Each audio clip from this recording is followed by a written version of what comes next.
사도들이 큰 권능으로 주 예수의 부활을 증언하니 우리가 큰 은혜를 받아 그 중에 가난한 사람이 없으니 이는 밭과 집 있는 자는 팔아 그 판 것의 값을 가져다가 사도들의 발 앞에 두매 그들이 각 사람의 필요를 따라 나누어 줌이라. 구브로에서 난 레위족 사람이 있으니 이름은 요셉이라. 사도들이 일컬어 바나바라 하니 그가 밭이 있음에 팔아 그 값을 가지고 사도들의 발 앞에 두니라. 아멘. 오늘 말씀 같이 읽도록 하겠습니다. 오늘 말씀은 열왕기 하 12장 9절에서부터 21절 말씀인데요. 열왕기 하 12장 9절 같이 읽겠습니다. 제가 한 절 읽고 여러분들이 한 절 읽겠습니다. 열왕기 하 12장 9절.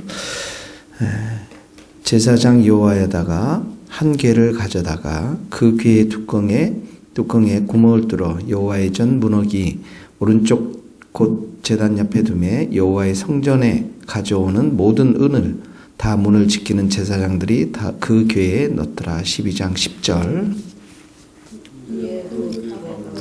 은이 많은 것을 보면 왕의 서기와 대제사장이 올라와 여호와의 성전에 있는 대로 그 은을 계산하여 봉하고 그 달아 본 은을 일하는 자 곧 여호와의 성전을 맡은 자의 손에 넘기면 그들은 또 여호와의 성전을 수리하는 목수와 건축하는 자들에게 주고 또 미장유와 석수에게 주고 또 여호와의 성전 파손한 데를 수리할 제목과 다듬은 돌을 사게 하며 그 성전을 수리할 모든 물건을 위하여 쓰게 하였대. 여호와의 성전에 드린 그 은으로 그 성전의 은납 대접이나 불집게나 주반이나 나팔이나 아무 금그릇이나 은그릇도 만들지 아니하고 그 은을 일하는 자들에게 주어 그것으로 여호와의 성전을 수리하게 하니 또 그 은을 받아 일꾼에게 주는 사람들의 회개하지 아니하였으니 이는 그들이 성실히 일을 하였음이라. 속건제와 은과 속죄제는 성전에 드리지 아니하고 제사장에게 돌렸더라. 그때 아람 하사엘이 올라와서 가드를 점령하고 예루살렘을 향하여 올라오고자 하므로 그에 대해서 사박과 요람과 아하시아가 구별하여 드린 모든 구별하여 드린 성물과 여호와의 성전 곡간과 왕궁에 있는 금을 다 가져다가 아람 왕 하사엘에게 보냈더니 하사엘이 예루살렘에 떠나갔더라. 여호하사의 남은 사적과 그가 행한 모든 일은 유다 왕 역대 지략에 기록되지 아니하였느냐. 요아스의 신복들이 일어나 반역하여 신라로 내려가는 길가의 밀로궁에서 그를 죽이고 같이 읽겠습니다. 그를 쳐서 죽인 신복은 시모세 아들 요사갈과 소메세 아들 요호사바였더라. 그는 다윗성에 그의 조상들과 함께 장사되고 그의 아들 아마샤가 그를 대신하여 왕이 되니라. 아멘. 오늘 말씀에 보면요, 이제 이 성전을 지금 이제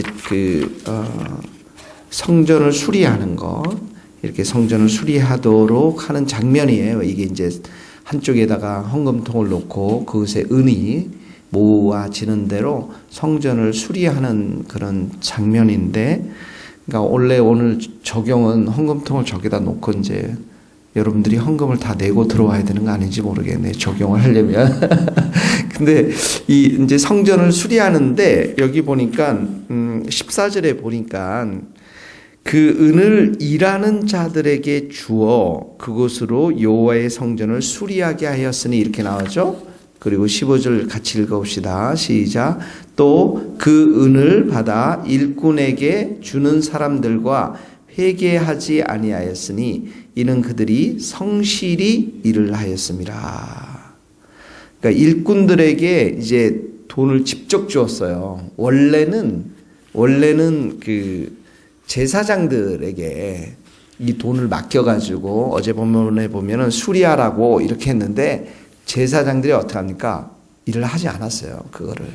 그랬더니 이제 이 돈을 받아가지고 직접 일꾼들에게 주고 너희들이 이제 고쳐라 했더니 이 고치고 나서 돈이 얼마 들었느냐 뭐가 했느냐 회기를 해야 되지 않습니까? 그런 것들을 하지 않고 완전히 이 사람들에게 맡겼다는 게 원래 제사장들이 그걸 돈을 관리해서 이렇게 했어야 하는데 일꾼들에게 직접 줬다는데 근데 그 일꾼들에게 직접 준 이유가 15절에 이렇게 보니까 이는 그들이 뭘 했다고요? 이는 그들이 뭘 했다고요? 성실한 사람들이었다는 거예요. 아주 성실한. 그러니까 성실히 일만 하는 정말 사람들이지 자기의 탐욕과 자기의 어떤 이익과 제사장들이 왜 성전을 수리를 안 했는지 그건 잘 퀘션이지만 좀 어려웠던 것 같아요. 아마 그 전반적인 배경을 보니까. 근데 이 사람들은 그 맡겨진 돈들을 아주 다 성전을 위해 쓰고 성실하게 일하니까 얼마에 뭐가 들어갔는지에 대한 계산들을 하지 않았다라는 것이죠. 그래서 오늘 그냥 간단하게 심플하게 적용하자면 성경을 볼 때는 이렇게 딱 보면은 보이잖아요. 그들이 성실히 일하였습니다. 인정을 받았다라는 거죠. 신뢰를 얻었다라는 거예요. 여러분들이 오늘 적용 중에 하나가 뭐냐면 내가 어디를 가든지 성실하게 일해서 내가 정말 인정을 받는 사람들, 돈도 회개하지 않는 것들. 잠언 28장 10절에 보면 성실히 행하는 자는 복이 있도다 이렇게 나와 있어요. 성실히 행하는 자는 복이 있도다. 골로새서 한번 찾아보실래요? 골로새서에도 보면 바울이 꼭 그렇게 얘기합니다. 성실하게 일해야 된다라고 얘기합니다. 골로새서 3장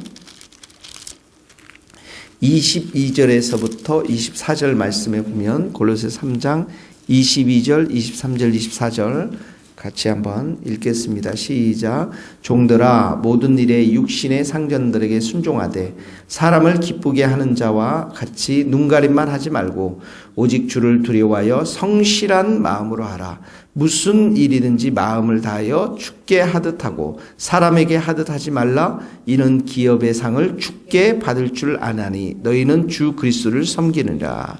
주인에게, 여기 보세요. 종들이 주인에게 어떻게 하죠? 22절에 성실한 마음으로, 주를 두려워해서 성실한 마음으로 해라. 그리고 주께 하듯 해라. 그러면 상급이 하나님, 주님으로부터 온다라는 것이죠. 이 일을 내가 사람에게, 주인에게 하는 것인데 결국은 그것은 주님께 대하는 것이기 때문에 주께서 그들에게 기업의 상을 주시겠다라는 것입니다. 그래서 오늘 적용은 내 있는 자리에서 성실하게 일을 하자 이렇게 하면 좋을 것 같아요. 성실하게 일을 하자.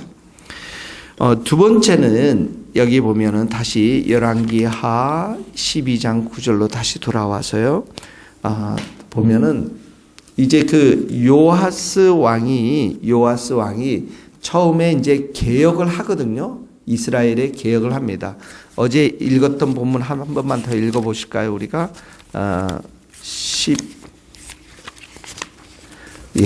12장 2절 한번 같이 읽겠습니다. 요아스는 12장 2절 시작. 요아스는 제사장 여호와다가 그를 교훈하는 모든 날 동안에는 여호와의 보시기에 정직히 행하였으되 3절 다만 산당들을 제거하지 아니하였으므로 백성이 여전히 산당에서 제사하며 분향하였더라. 여호와다가 말씀으로 교훈할 때는 정로를 걷고 하나님을 기쁘시게 하며 정직한 일을 행했는데 여호와다가 죽고 나서는 이 요아스가 우상을 숭배하죠. 산당을 제거하지 않는 곳에 가서 우상을 숭배하고 그리고 우상을 숭배하면 안 됩니다라고 여호와의 제사장의 아들 스가랴가 직언을 하니까 스가랴를 죽이는 그런 일이 일어납니다. 하나님이 보시기에 어떡합니까? 기뻐하지 않는 것이죠. 그러니까 이제 17절에 보면 아람 왕 하사엘이 예루살렘으로 올라옵니다. 그러니까 18절을 해요. 모든 성물 또 금 이 모든 걸 가지고 어떻게 합니까? 하사엘에게 주죠. 하사엘에게 소위 바칩니다. 그리고 나서 20절에 보니까 요아스의 신복이 반역해서 그를 죽이고 21절에 봐서 쳐서 죽였다라는 본문이 나오는 거죠. 그러니까 전쟁을 다시 경험하고 또 자기 자신도 죽게 되어지는 것들을 보게 되어집니다. 이 말씀은 요아스가 처음에는 정말 개혁을 잘 했는데 마지막 인생의 말년에는 하나님을 배반하고 우상을 숭배하고 그리고 살인도 행하는 하나님이 보시기에 마지막엔 타락한 사람으로 살아가는 것들에 대한 하나님의 어떡합니까? 징벌이요 하나님의 심판이라는 것입니다. 그래서 우리는 이 말씀을 통해서 두 가지를 생각할 수가 있는데요. 하나는 뭐냐면 개혁은 이 새롭게 종교개혁을 일으키는 이 개혁은 제일 중요한 게 뭐냐면, 요하서에서 제일 중요한 게 뭐냐면 자기 자신의 마음을 개혁하는 거예요. 그 마음을 처음부터 끝까지 하나님 앞에 다 드리도록 개혁하는 건데, 실상은 자신의 마음을 개혁하지 못했어요. 그러니까 마지막에 이렇게 변절이 되는 거라는 거죠.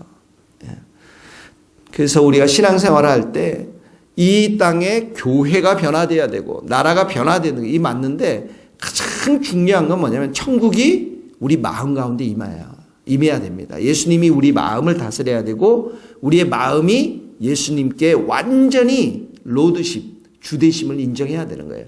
이게 안 돼 있으면 언젠가는 인간의 마음이 변질될 수밖에 없다라는 것이죠. 그리고 이 말씀은 또 뭘 우리에게 요구합니까? 우리가 주님을 섬기고 하나님을 섬길 때 끝까지 섬겨야 된다는 거예요. 끝까지 충성해야 한다는 것이죠. 예수님도 그렇게 말씀하시잖아요. 예수님께 세상에 있을 때에 자기를 사랑하는 제자들을 끝까지 사랑했다라고 이렇게 말씀하고 있습니다. 끝까지 사랑했다라고. 히브리서 13장 한번 읽어보세요. 히브리서 13장 한 절을 읽고 마치도록 하겠습니다. 히브리서 13장 히브리서 3장 13절 죄송합니다.